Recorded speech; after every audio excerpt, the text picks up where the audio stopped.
आज मैं सिंपल सी दाल बना रही हूँ जो हर रोज़ हम लंच में लेते हैं। अगर आपने ब्रेकफास्ट में कुछ हैवी लिया है जैसे कि छोले भटूरे, आलू पराठा या फिर आलू पूरी ही क्यों ना हो, अगर इस तरह का कुछ भी खाए हैं तो लंच में सादा चावल और दाल तो ज़रूर चाहिए। अगर हम लंच में चावल दाल नहीं लेते हैं तो कुछ अधूरा सा लगता है ना। तो चावल दाल तो चाहिए ही चाहिए।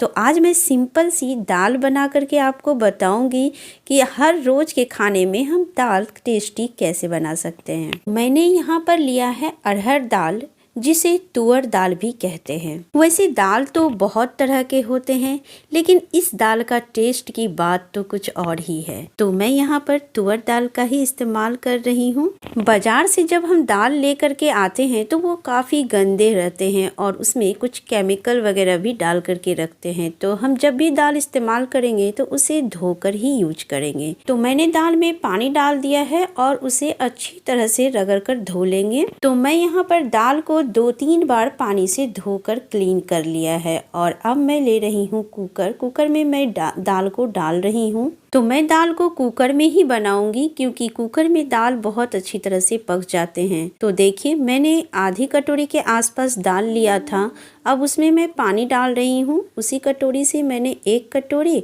और जितना दाल था उतना ही पानी मैं डाल रही हूँ। तो करीब 1.5 कटोरी के आसपास मैंने पानी लिया है। अगर आप मेजरमेंट करेंगे तो जितना दाल था उसका 3 हिस्सा मैंने पानी इस्तेमाल किया है। और अब मैं इसमें डाल रही हूँ दालचीनी, सिनेमन के टुकड़े। तो जितना मैंने लिया है इतना ही लेना है इसमें। और मैं थोड़ी सी डाल रही हूँ तेज पत्ता और फिर मैं डाल रही हूँ 1 चम्मच हल्दी पाउडर। फिर मैं डाल रही हूँ नमक आप अपने स्वाद के अकॉर्डिंग लीजिए।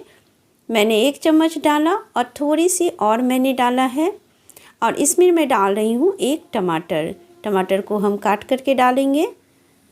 देखिए पीछे वाले हिस्से को काटकर हटा देंगे और इसे काटकर टमाटर को दाल में डाल देंगे। टमाटर को जब हम इस तरह से कुकर में डाल देते हैं तो टमाटर अच्छी तरह से गल जाते हैं। तो अब कुकर के ढक्कन को बंद कर देंगे और इसे गैस पर चढ़ा देंगे दाल को पकने के लिए। गैस की फ्लेम को हम हाई रखेंगे जब तक कुकर में प्रेशर नहीं आती है। जब कुकर में प्रेशर आ जाएगी तो गैस की फ्लेम को मीडियम कर देंगे और मीडियम फ्लेम पर इसे 3 सीटी लगा लेंगे। 10-15 मिनट के बाद मेरे कुकर में सीटी दे दिया है और अब मैं गैस की फ्लेम को बंद कर रही हूँ और कुकर के प्रेशर निकलने तक वेट करते हैं। तो जब तक कुकर के प्रेशर निकल रहे हैं तब तक इधर कुछ तैयारी कर लेते हैं। तो मैंने यहाँ पर थोड़े से लहसुन लिया है और 1 प्याज मैंने लिया है, 2 गाजर और थोड़े से कुछ बीन लिया है। गाजर को हम छीन लेंगे और बीन के आगे पीछे जो डंठी लगी रहती है उसे हटा करके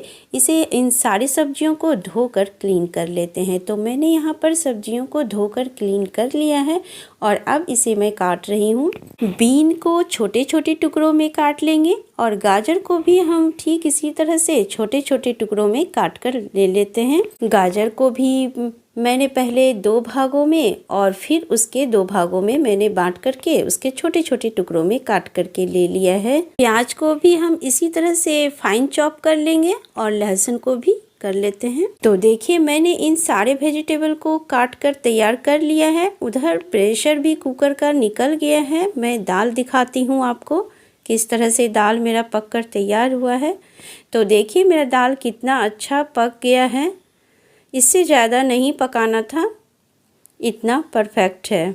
तो अब दाल पक जाने के बाद अब लगाने की बारी आ गई है तड़का। तड़का लगाने के बाद ही तो दाल में टेस्ट आता है।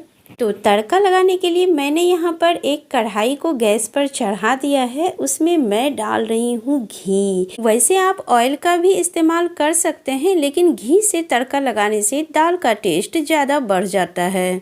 तो मैं घी से तड़का लगा रही हूँ। तो मैंने यहाँ पर लिया है 2 चम्मच घी। उसमें मैं डाल रही हूँ 2 रेड मिर्च जो तीखी वाली है, आधी टीस्पून में डाल रही हूँ जीरा और थोड़ी सी मैं डाल रही हूँ इसमें हींग। जब ये सब चटक गए उसके बाद मैंने डाल दिया लहसुन थोड़ी सी जब पक गई उसके बाद मैंने डाल दिया प्याज को बहुत ज़्यादा नहीं भूनना है, बस हल्का सा भूनना है क्योंकि ये सब्जियों के साथ भी भून जाएगी। इसके बाद मैंने डाल दिया सब्जी, बीन और गाजर जो मैंने काट करके रखा था। इन सब को मिला लेंगे और फिर मैं डाल रही हूँ 1 चम्मच के आसपास नमक, 1/4 चम्मच काली मिर्च पाउडर और उतना ही मैं रेड मिर्च पाउडर भी डाल रही हूँ और 1 चम्मच मैं धनिया पाउडर डाल रही हूँ और 1 चम्मच भुना जीरा पाउडर और गरम मसाला भी साथ में है। और अब इन सबको मिला देंगे और गैस की फ्लेम को लो रखेंगे और एक ढक्कन से ढक करके इसे पकने के लिए छोड़ देंगे। 1-2 मिनट के बाद फिर ढक्कन हटा करके इसे चला लेंगे, क्योंकि ये सब्जी पकने में ज़्यादा टाइम नहीं लगता है और इसे 1-2 बार ढक करके चलाते हुए पका लेंगे। जब सब्जी पक जाएगी उसके बाद डालेंगे दाल। तो देखिए मैं सब्जी को चलाकर दिखा रही हूँ, मेरा सब्जी पक गया है। देखिए कितनी आसानी से कट जाती है। अब मैं इसमें डाल रही हूँ दाल, फिर इसे अच्छी तरह से मिला लेंगे। कुकर में काफ़ी सारे दाल लगे हुए हैं तो मैंने उसमें पानी डाल करके इसमें डाल दिया। जब ये दाल उबल जाएगी उसके बाद मैं इसमें डाल रही हूँ धनिया पत्ती और अब इसे ढक करके 5 से 10 मिनट तक इसे पकने के लिए छोड़ देंगे लो फ्लेम पे और बीच बीच में थोड़े चलाते रहेंगे भी। तो देखिए मैं चलाकर दिखा रही हूँ दाल कितना अच्छा पककर तैयार हुआ है।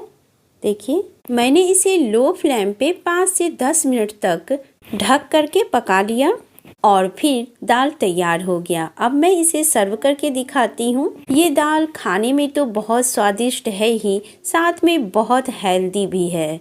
आजकल के बच्चे तो सब्जी खाने में बहुत नखरा करते हैं, तो आप इस तरह से दाल बना करके अगर अपने बच्चों को देते हैं तो उससे वेजिटेबल्स की कमी भी पूरी हो जाती है और फिर दाल तो बच्चे पसंद करके खाते हैं। तो मैंने यहाँ पर दाल ले लिया है, उस पर मैंने डाल दिया 1 चम्मच घी और फिर मैंने धनिया पत्ती से गार्निश कर दिया है। तो देखिए मेरी दाल कितनी अच्छी बनकर तैयार हुई।